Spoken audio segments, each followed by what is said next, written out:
Nous avons de très bonnes discussions sur l'écriture, très intelligents. Une fois, il me demandait mon avis sur le signe initial du Saint-Esprit. Est-ce que c'était le parler en langue?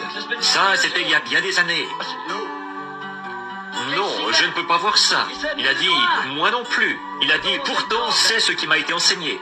Il a dit, d'après vous, qu'est-ce qui en serait une preuve?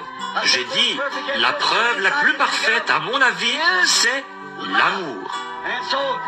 Nous nous sommes mis à parler de ça. Et alors, j'ai trouvé que ça semblait être assez juste.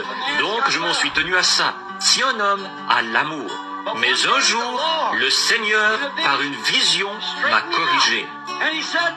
Et il a dit que la preuve qu'on a l'esprit, c'est ceux qui peuvent recevoir la parole. Ni l'amour, ni le parler en langue, mais c'est de recevoir la parole.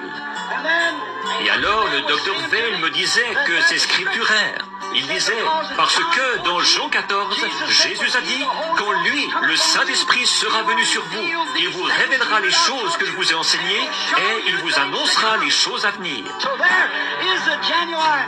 Alors voilà la vraie preuve du Saint-Esprit.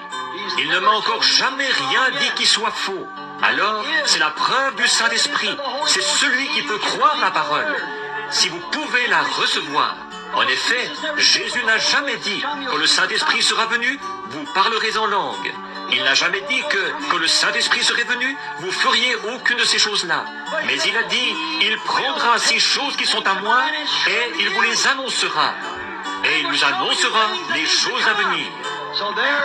Alors, voilà la vraie preuve du Saint-Esprit, selon Jésus lui-même. Toutes ces sensations et tout ce que les gens ont et dont ils se nourrissent encore, vous pouvez voir pourquoi ils font ça. Voyez-vous, cela devient une dénomination ou un bassin d'eau stagnante. Et aujourd'hui,